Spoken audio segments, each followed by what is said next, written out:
우리가 지난주에 예수님께서 너희들 중에 하나가 나를 팔리라 라고 말씀하시니까 이제 시몬 베드로가 예수님의 품에 있는 사랑하는 제자에게 오늘 말씀처럼 머리를 쓰라면서 누구인지 말하라, 예수님에게 그 얘기를 하라고 하죠. 그랬더니 오늘 25절에 그가 예수님의 사랑하는 제자가 예수님의 가슴에 그대로 의지해서 말합니다. 주여 누구입니까? 라고 묻습니다. 우리가 여기서 생각해 볼 것이 있습니다.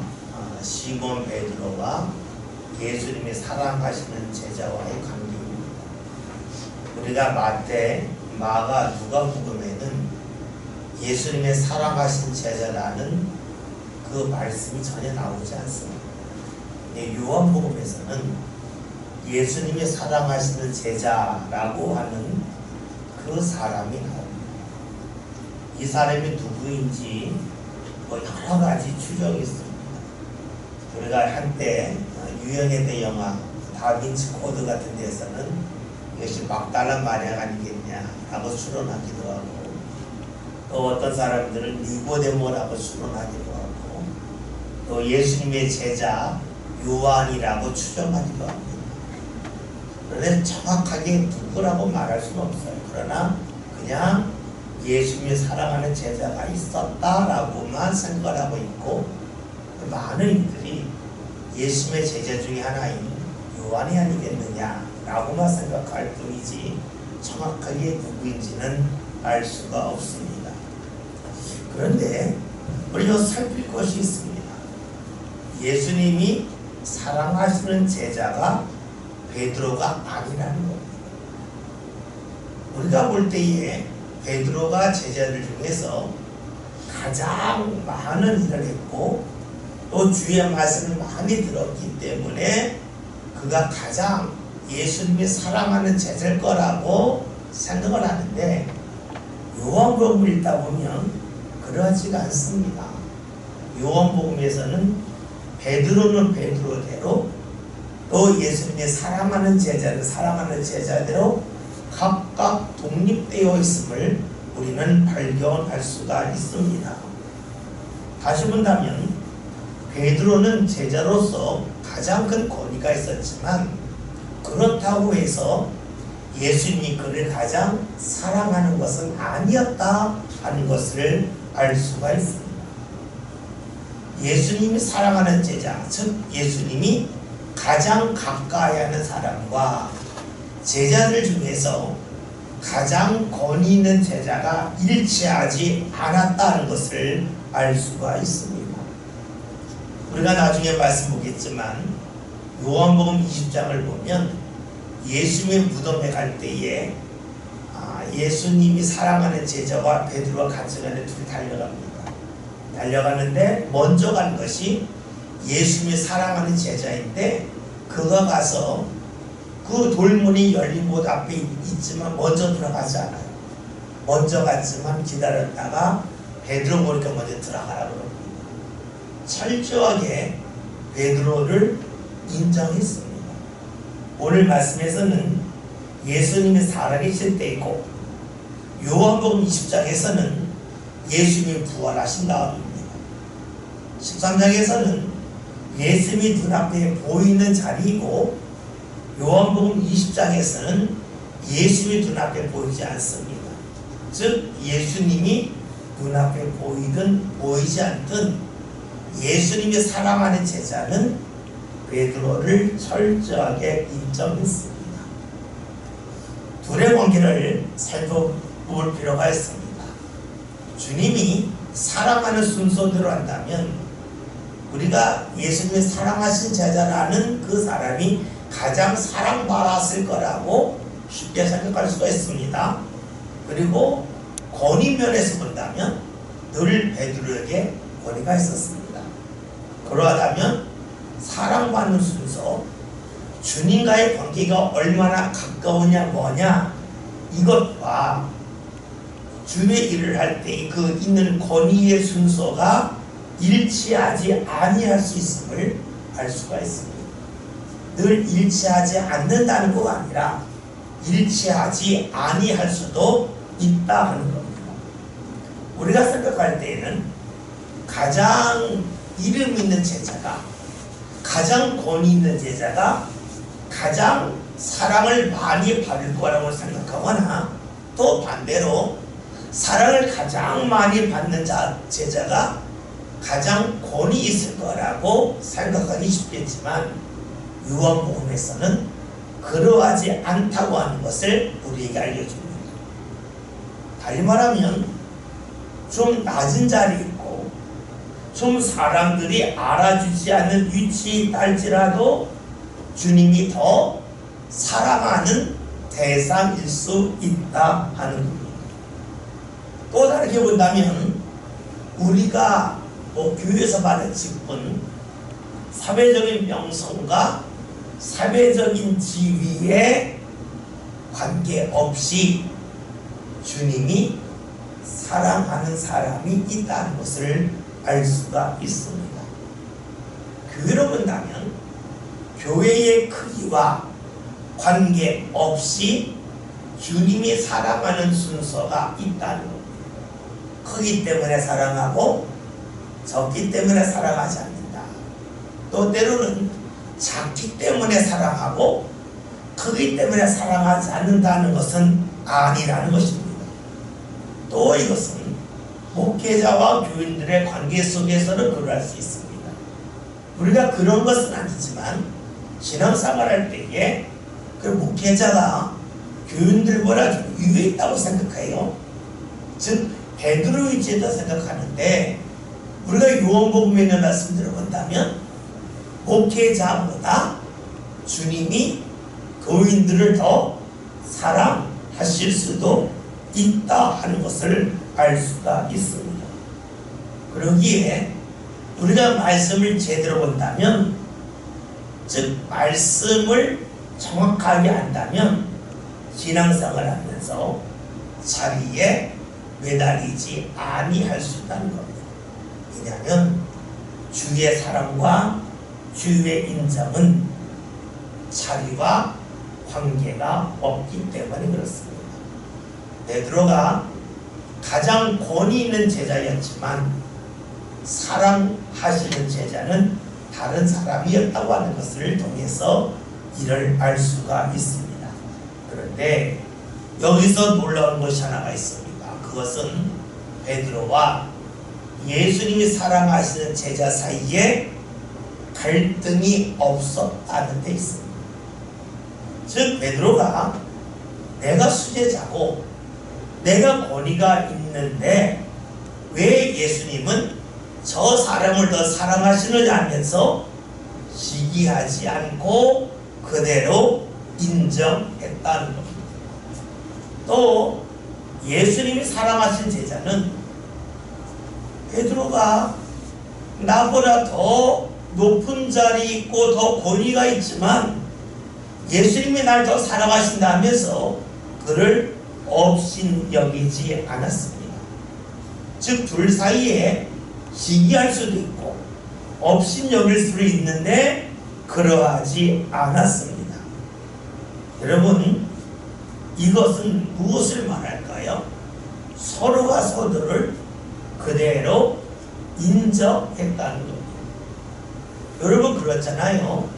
제가 목회자고 여러분들이 교인이지만 주님께서 무언가 일할 때에 목회자를 통해서 일할 수도 있고 교인들을 통해서도 일할 수가 있어요.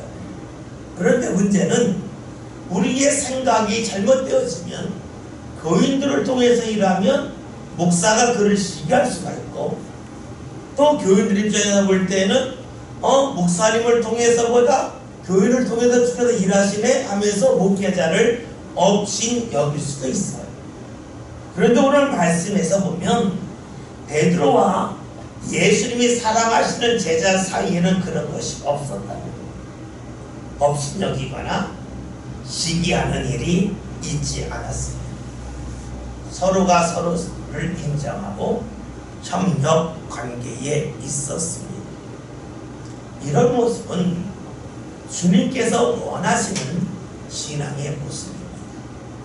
우리가 잘 아는 고린도전서 12장을 보면 바울이 이 교인들의 관계를 몸의 지체를 통하여 설명을 합니다.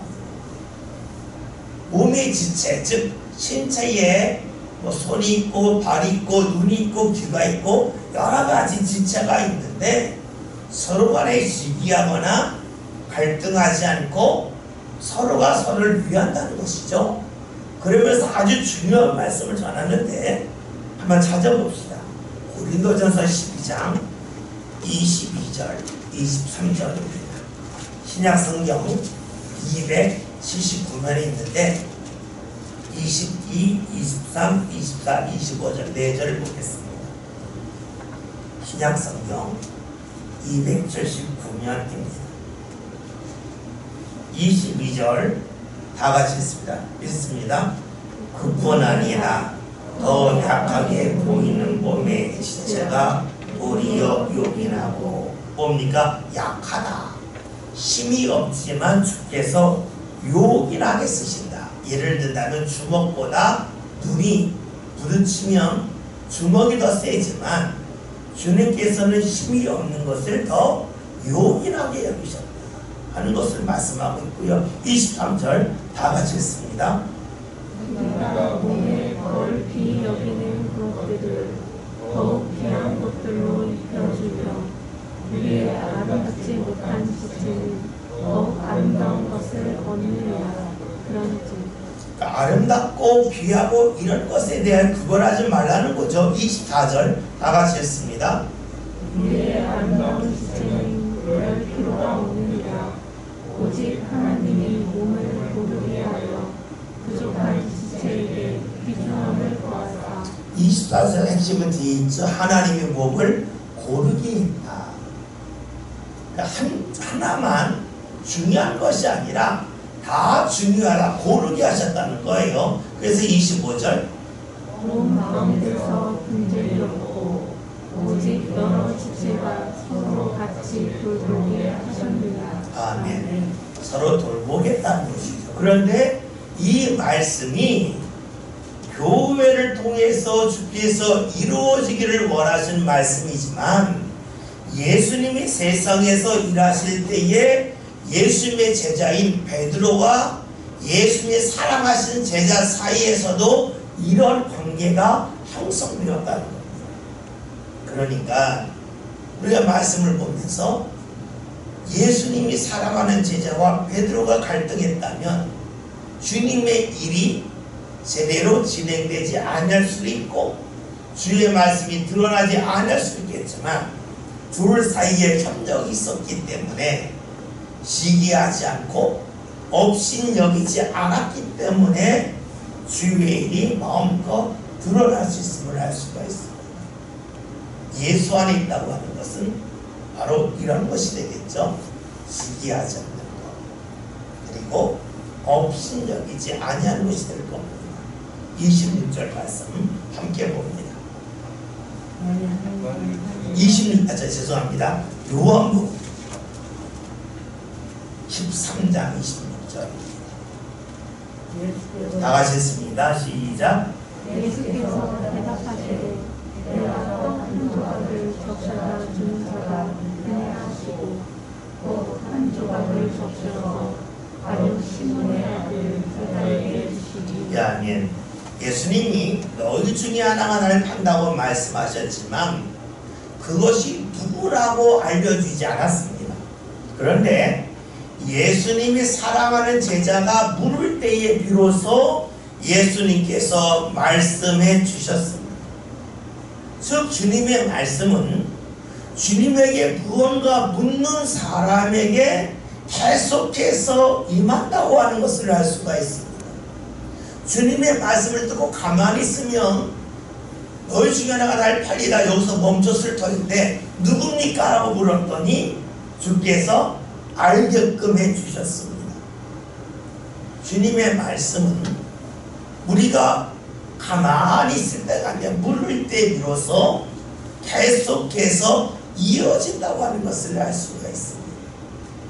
이것을 우리에게 일반에서 적용한다면 주님의 말씀은 어떤 사람에게 임하겠습니까? 주님에게 물을 줄 아는 사람, 기도하는 사람에게 주의 말씀이 계속해서 임한다고 하는 것을 알 수가 있습니다. 묻지 아니하면 어느 순간에 말씀은 끊기지만 기도를 하면 말씀은 끊어지지 않고 삶 가운데 계속해서 이어진다는 것입니다. 근데 우리가 말씀은 하나님의 말씀이고 그 하나님의 말씀은 하나님의 마음을 표현한 것이기 때문에 우리는 말씀을 오늘 우리에게 적용 말씀이라고 볼 수도 있고 성령의 인도하심이라고 볼 수도 있어요. 그러니까 우리가 기도할 때에 주의 말씀이 임한다고 하는 것은 우리가 기도를 이어갈 때에 성령의 인도하심이 삶 가운데 계속해서 이어진다고 하는 것을 알 수가 있어요. 우리가 주님을 만나는 것이 교회에서만이 아니라 내 가정에서도 그리고 내 일터에서도 만나기를 원하잖아요. 사실 이 말이 너무 어려워요. 주님을 만난다? 어떻게 만나지? 이게 생각이 든단 말이죠. 저도 예전에 교회 목회를 하기 전에 또 목회 초창기에 집회 같은 데 가면 여러분 삶 가운데 주님을 만나시기 바랍니다 하면 다 아멘 하는데 도대체 그게 뭔지 모르겠어요. 주님을 만난다고 하는 것이 너무 어려웠어요. 도대체 뭡니까? 그런데 만난다고 하는 것을 조금만 용어를 바꾸면 쉬워지는 거예요. 내가 삶 가운데 주의 인도함을 받는다. 그것이 주님을 만나는 것이 되죠. 우리 자꾸 만난다 하면 주님의 얼굴이 보이나? 주의 음성이 내게 직접 들리나? 이런 것을 생각하기 쉽기 때문에 삶 가운데 삶의 현장에서 여러분 주님을 만나시길 바랍니다 하면 아멘 하지만 그게 뭔지 모른단 말이에요. 근데 실제적으로는 삶 가운데 주의 말씀이 주의 인도하심이 또 다른 말로 하면 주의 감동이 또 주의 지혜가 또 주님이신 생각이 주님이신 분별력이 삶 가운데 계속해서 나타나기를 원한다는 이야기죠. 그런데 그것이 누구에게 일어납니까? 오늘 말씀을 보면 예수님이 사랑하는 제자가 예수님에게 물었더니 주께서 말씀을 주셨어요. 그러니까 물을 때에 기도할 때 일어난다는 거예요. 그래서 우리가 기도할 때에 주의 인도하심이 나타난다고 하는 것은 우리는 자꾸 생각할 때에 기도하는 순간에 주께서 나에게 무언가 인도하실까? 여기에만 초점을 맞출 수가 있어요. 물론 기도할 때에 주께 준 마음 감동받을 수 있지만 우리가 원하는 것은 기도할 때만이 아니라 내 삶의 자리에서 주를 만나기를 원하고 주의 인도하심을 소망하잖아요. 그러니까 우리가 기도를 했지만 주님의 말씀 인도하심은 기도할 때만이 아니라 내가 일상적인 생활을 할 때로 나타난다는 것인데 그 일상적인 상황에서 나타나려면 오늘 말씀을 통하여 묻는 일, 기도하는 일이 필요하다는 거예요. 그래서 우리가 내가 기도하고 났더니 기도 시간에 아무런 것도 없는데요.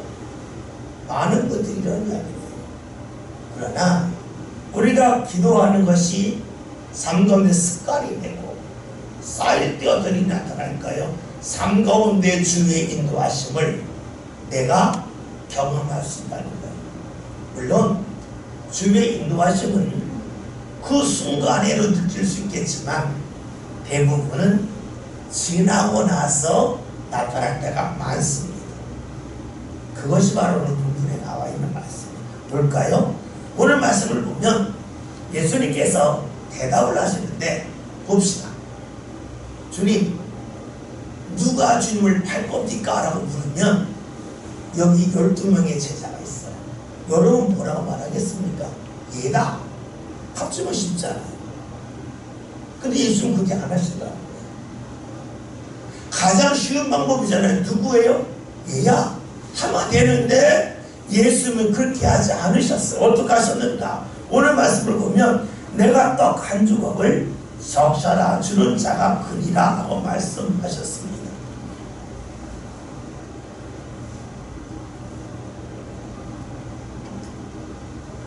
여러분 봅시다. 너무 복잡하지 않아요? 쉽게 얘라 하면 되는데 내가 적셔서 준 자라 그랬어요. 이것은 무엇을 알 수 있습니까? 주님께서 주시는 응답은 순간적으로 얘다 라고 주시는 응답도 있겠지만 주님의 손이 움직이는 것을 주목해서 보아야만 아는 응답이 있다는 거예요. 우리는 대부분의 주님의 역사가 그냥 단답식으로 누굽니까? 얘다.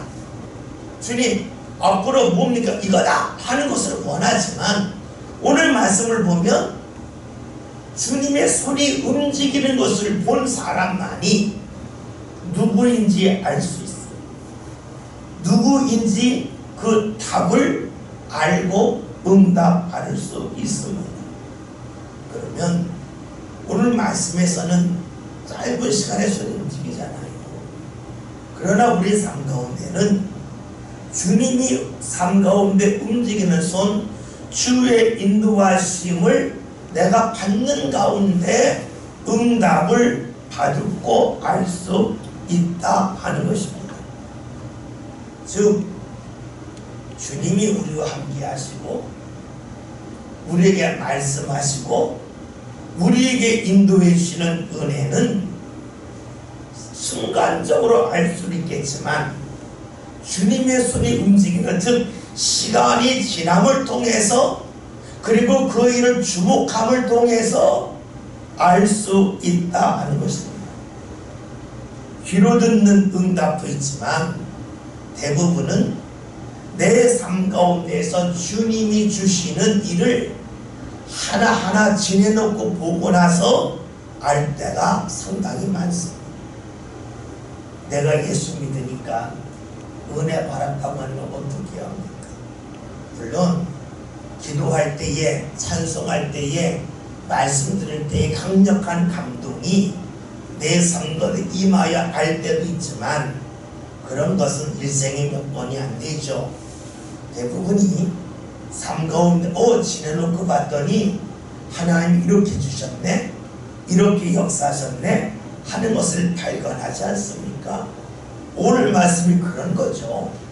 주님의 손이 움직임을 계속해서 주목하여 보아야지만 물음에 대한 답, 응답을 알 수 있다 하는 겁니다.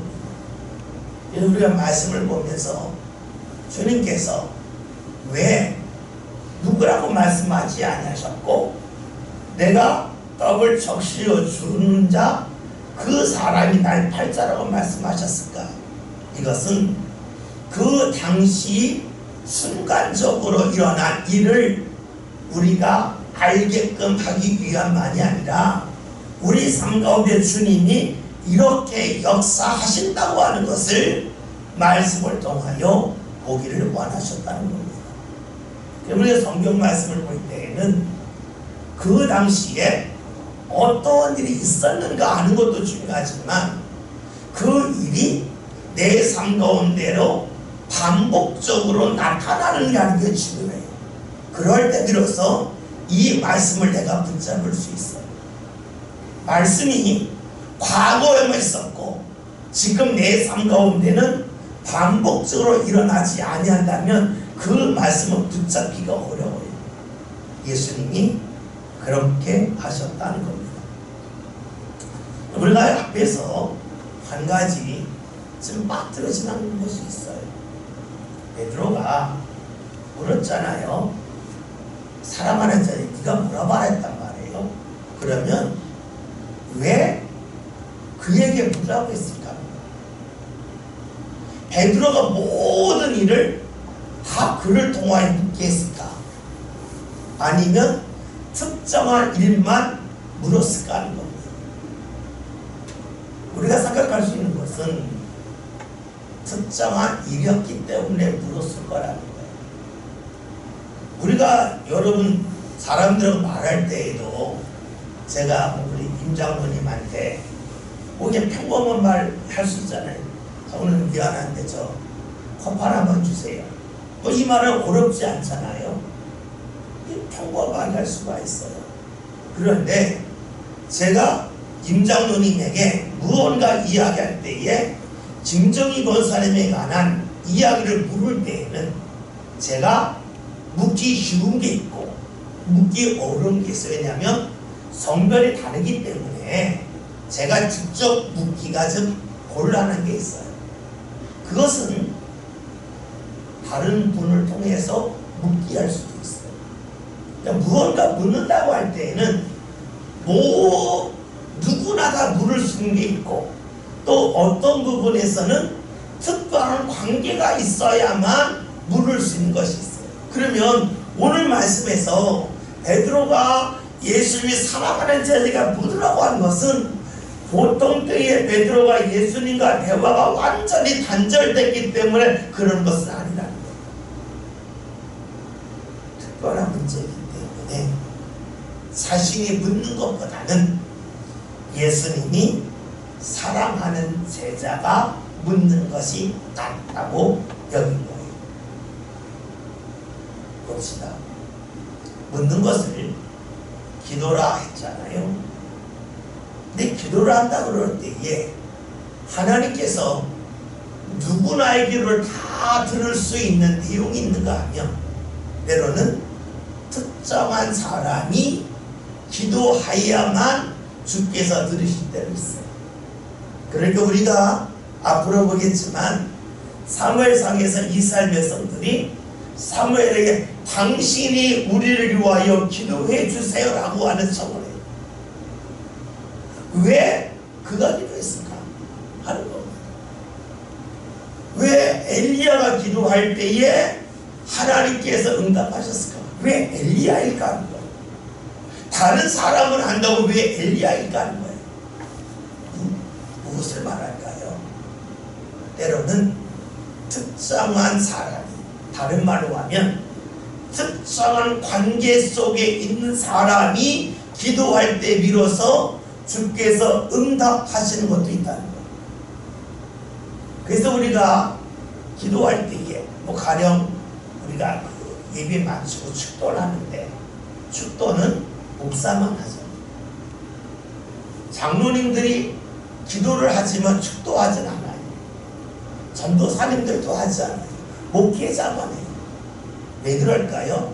이것은 목회자에게만 주신 하나님이 원하시는 기도이기 때문에 그렇겠죠. 그런데 그런 기도가 있다는 거예요. 그런데 이것은 모든 문제에서 그런 것이 아니라 특정한 일에는 특정한 사람의 기도가 필요할 때가 있어요. 가령 자녀를 위하여 기도할 때에 다른 사람들이 기도하는 것보다 주님께서는 그 부모의 기도만을 듣기를 원하실 때가 있겠죠. 부모는 기도하지 않고 다른 사람이 대신 기도해도 돼. 그런 내용도 있겠지만 때로는 이것은 부모만이 할 수 있는 기도다. 그 부모가 이 기도를 해야만 내가 듣겠다 하는 것도 있단 말이에요. 즉 기도는 누구나 할 수 있지만 사안에 따라서는 주님께서 특정한 사람의 기도를 원하실 때가 있어요. 그러기 오늘 말씀에서 베드로가 직접 묻지 않고 예수님을 사랑하는 제자, 네가 이것은 얘기해야 된다. 내가 할 이야기가 아니라 네가 할 이야기라고 알려준 거예요. 여러분 신앙생활 할 때에도 역시 그러하죠. 여러분 보세요. 여러분의 자녀를 위하여 주위 사람들이 1시간 기도하는 것과 부모가 10분 기도하는 것 중에 하나님이 무엇을 더 받으실까? 우리는 몰라요. 그러나 오늘 말씀을 통하여 살펴본다면 어쩌면 다른 사람이 1시간 기도하는 것보다 부모의 10분의 기도를 주께서 들으실 줄 몰라. 왜냐? 베드로가 말하지 않고 예수님이 사랑하는 제자에게 이 말을 하나 하죠. 보통 때 베드로가 주님에게 아무런 것을 말하자는 게 아니에요. 말한 내용이 많아요. 그런데 이 부분에서는 그랬어요. 특정한 부분에서는 특정한 사람의 기도가 필요하다는 것이죠. 그래서 우리가 신앙생활 할 때에 기도는 다 똑같아 라는 말이 맞을 때도 있지만 틀릴 때도 많다는 것입니다. 그래서 내가 감당해야 될 기도가 있고 다른 사람이 감당할 기도가 있다는 것을 알 수가 있어요. 이것을 좀 더 확대해 본다면 우리가 함께 기도하는 것이 매우 중요함을 알 수가 있어요. 왜냐? 어떤 문제를 놓고 기도할 때에 하나님께서 모든 사람을 똑같이 들을 때도 있겠지만 특정한 문제에서는 어떤 사람의 기도를 더 크게 들으실 수 있겠죠. 우리는 몰라요. 그러니까 여러 사람이 한 문제를 놓고 함께 기도한다고 하는 것은 우리가 볼 때 똑같지만 하나님 볼 때 다를 수도 있어요. 그래서 우리가 함께 모여 기도하고 서로를 위하여 기도해주는 법입니다. 만약 우리가 나도 너를 위하여 기도하고 너도 나를 위하여 기도하니까 피곤하게 살지 맙시다. 그냥 내 기도는 내가 하고 당신 기도는 당신이 합시다 라고 말하기 깔끔할 것 같아요. 그런데 주님께서 들으시는 기도 중에서 때로는 요한이 말하는 것을 원하실 때가 있는 것처럼 어떤 기도는 내 기도가 필요할 때도 있겠지만 다른 사람의 기도가 필요할 수도 있어요. 그러니까 우리가 합심하여 기도한다고 하는 것은 복된 일이라고 볼 수가 있겠죠. 다시 이제 말씀을 봐서 이제 예수님께서 그 떡을 적셔서 가룟 유다에게 주셨어요. 예수님은 이미 제자들 중에서 한 사람이 예수님을 팔자임을 아셨죠. 말씀 볼까요? 요한복음 6장 70절 71절 함께 보겠습니다.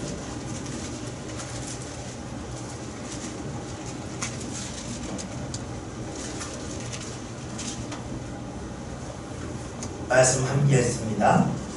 예수께서 대답하시되 내가 너희 12를 택하지 아니하였느냐? 그러나 너희 중에 한 사람은 마귀니라 하시니 이 말씀은 가룟 시몬의 아들 유다를 가리키심이라. 그는 12 중의 하나로 예수를 팔자로라. 예수 이미 알고 계셨고요. 13장으로 그냥 말씀을 보았는데 그 13장 그 앞에 있는 10절 11절에 있는 말씀을 함께 봅니다. 읽습니다. 예수께서 이르시되 이미 목욕한 자는 발밖에 씻을 필요가 없느니라. 온몸이 깨끗하니라. 너희가 깨끗하나 다는 아니니라 하시니 이는 자기를 팔 자가 누구인지 아심이라. 그러므로 다는 깨끗하지 아니하다 하니라. 아멘. 예수님은 미리 알고 계셨습니다. 그런데 중요한 것은 제자들은 몰랐다는 데 있습니다. 예수님은 아셨는데 예수님과 함께하는 제자들은 몰랐습니다. 그런데 예수님이 아는 것을 함께하는 제자들이 아는 방법은 하나였습니다. 주께 묻는 것이었습니다. 기도하는 것이었습니다. 오늘 우리가 신앙생활 하면서 주님께서 나에 대하여 알고 계시지만 나는 나에 대하여 잘 모릅니다. 내가 무엇을 해야 나한테 정말로 유익할지, 내가 무엇을 해야 주님을 제대로 만날지 나와 함께 하시는 주님은 아시건만 나는 몰라요. 마치 예수님이 예수님을 누가 팔지 아셨지만 예수님과 함께하는 제자들이 몰랐던 것처럼 말입니다. 그런데 아는 방법은 뭐였어요? 묻는 거였어요. 그러기 우리가 기도하는 것이 중요하다는 거예요. 주님은 나에 대하여 하시지만 나는 나를 모른다는 데 있습니다. 27절 말씀 함께 봅니다. 말씀 봅니다. 억압을 받으로 곧 사탄이 그 속에 들어갈지나 이에 예수께서 유다에게 이르시되 네가 하는 일을 속죄하라 하시니. 아멘. 말씀을 보면 예수님이 떡을 적셔서 가룟 유다에게 주었더니 그가 받았습니다. 받는 순간에 사탄이 들어갔다라고 말씀하고 있습니다. 유다는 예수님이 주는 조각을 받았습니다. 예수님이 너희 중에 하나 나를 팔리라 했을 때에 가룟 유다는 아마 이런 마음 가졌겠죠. 주님이 정말 아실까? 아마 모르는데 아는 척 하시는 거 아닐까? 왜냐하면 그가 한 번도 판다고 말한 적도 없고 그냥 생각 속에 있었기 때문이죠. 요한복음 13장 2절에 마귀가 벌써 시몬의 아들 가룟 유다의 마음에 예수를 팔려는 생각을 넣었더라. 생각을 갖고 있었어요. 그런데 예수님 그걸 아실까? 아니 생각을 어떻게 하셔? 아실 수가 없지. 아마 유다가 그렇게 생각했을 겁니다. 근데 여러분 아시죠? 사람은 사람 속을 몰라요. 우리가 흔히 하는 말로 10길 물속은 알아도 한 길 사람 속은 모른다고 하는데 한 길이라고 하는 것이 사람이 길 말하잖아요. 길을 한 길이라고 그러는데 그러니까는 우리가 뭐 한 1m 70이라고 그러면 17m 정도 되는 물속은 알아도 1m 70밖에 안 되는 사람의 속은 알 수 없다는 것이 10길 물속은 알아도 한 길 사람 속은 모른다는 말이죠. 왜요? 사람은 겉을 보지만 속을 못 보잖아요. 그런데 하나님은 어떤 분입니까? 우리가 잘 아는 사무엘상 16장이라는 말씀처럼 사람은 외모를 보거니와 나 여호와는 그 중심을 보신다. 즉 주님께서는 우리의 생각과 우리의 마음을 아신다는 겁니다. 예수님이 어떤 분이십니까? 예수님은 우리의 생각을 아실 뿐만이 아니라 그 생각을 드러내신 거예요. 그래서 우리가 예수님이 태어나신 후에 성전에 들어갈 때에 시므온이 예수님을 보고 한 말씀이 있어요. 누가복음 2장 35절 한번 봅니다. 90페이지 신약 90면 요한복음 2장 35절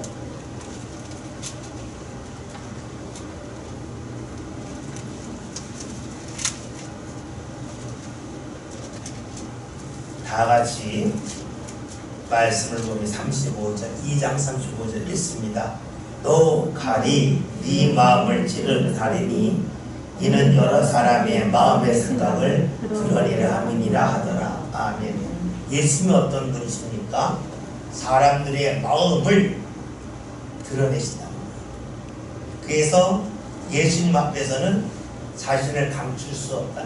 예수님 앞에서 때로는 예수님을 존경하는 척하지만 예수님을 음해하라 했을 그 속을 아시고 그 생각을 아시고 말씀하셨죠.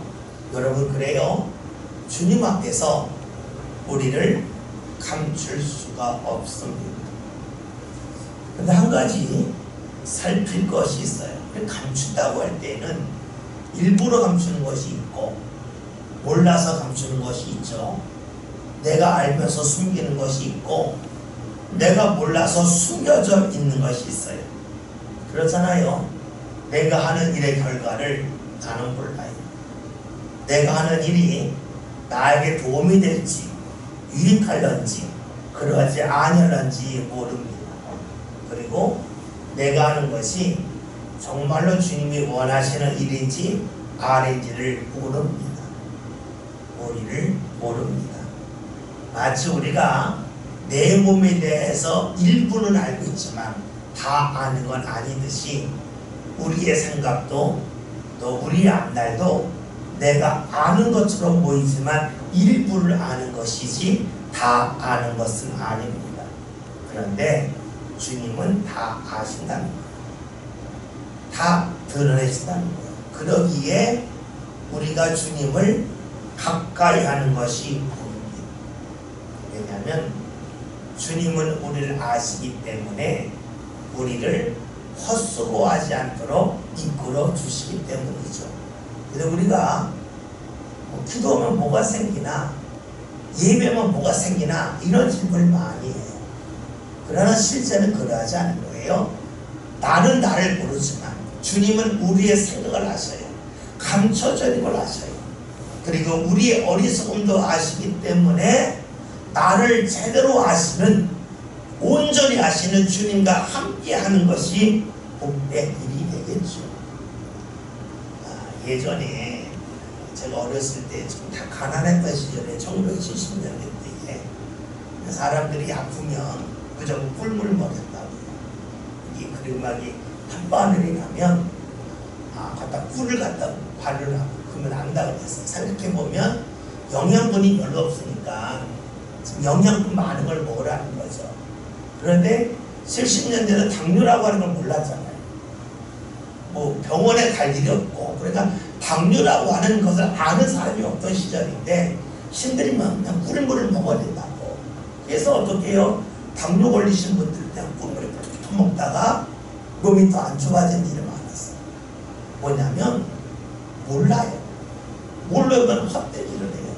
근데 우리가 지금 과거보다 과학이 발달해서 아는 부분이 많아진 것 같지만 상대적으로 많아진 것이 다른 건 아닙니다. 따라서 우리가 하나님을 가까이 하는 것이 무엇이 목이라고 물을 때에 사람들은 자꾸만 눈에 보이는 어떤 현상을 말하지만 실제 삶 가운데 우리의 어리석음, 헛된 수고를 하지 않도록 이끄심을 알 수가 있겠죠. 말씀을 봅시다. 지금 유다가 예수님이 전해주는 조각을 받았습니다. 설마 예수님이 아실까 하는 마음을 갖고 있다가 주니까 엄격결에 받았을 거예요. 그리고 그 순간에 뭐가 들어갔어요? 사탄이 들어갔습니다. 우리 여기서 하나 물을 것이 있어요. 만약에 유다가 예수님 주는 떡 조각을 받지 않았으면 어떠했을까? 그러면 사단이 오늘 말씀 13장에서 생각을 넣었지만 들어가지 못했겠죠. 그런데 받았기 때문에 생각만 가진 것이 아니라 정말로 예수를 파는 그 일을 하고 말았습니다. 나중에 유다가 이것을 뉘우치잖아요. 그래서 우리가 마태복음에 있는 말씀을 보면 스스로 목숨을 끊는 그런 일을 합니다. 왜 유다가 받았을까? 순간적으로 놀라지 않았겠어요? 어떻게 하셨을까? 야, 이 사람이라면 알 수 없는데 어떻게 알았을까? 깜짝 놀랐겠죠? 그러나 엄격히 봤습니다. 왜 받았을까 하는 겁니다. 우리가 그 답을 정확하게 알 수는 없지만 우리의 삶을 보면 충분히 짐작할 수 있습니다. 우리가 놀랬을 때에, 정신이 혼미할 때에는 습관적으로 행동합니다. 그러니까 유다에게는 어떤 습관이 있었을까요?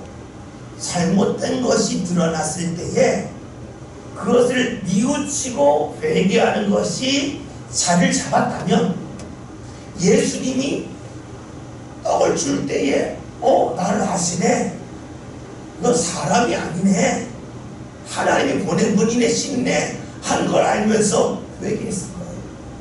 근데 보통 때에 잘못된 것이 드러나도 그냥 모른 척하고 뉘우치지 않고 회개하지 않는 것이 습관이 됐겠죠.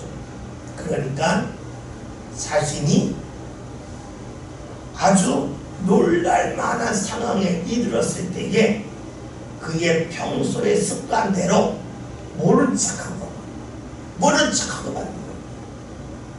여러분, 그래요. 습관은 행동의 반복입니다. 유다가 자신이 잘못된 일을 했을 때마다 철저하게 뉘우치고 회개하는 것이 삶 가운데 자리를 잡았다면 이 순간에 되겠어. 그러나 보통 때 그것이 자리 잡지 않았기 때문에 이들은 어떡합니까?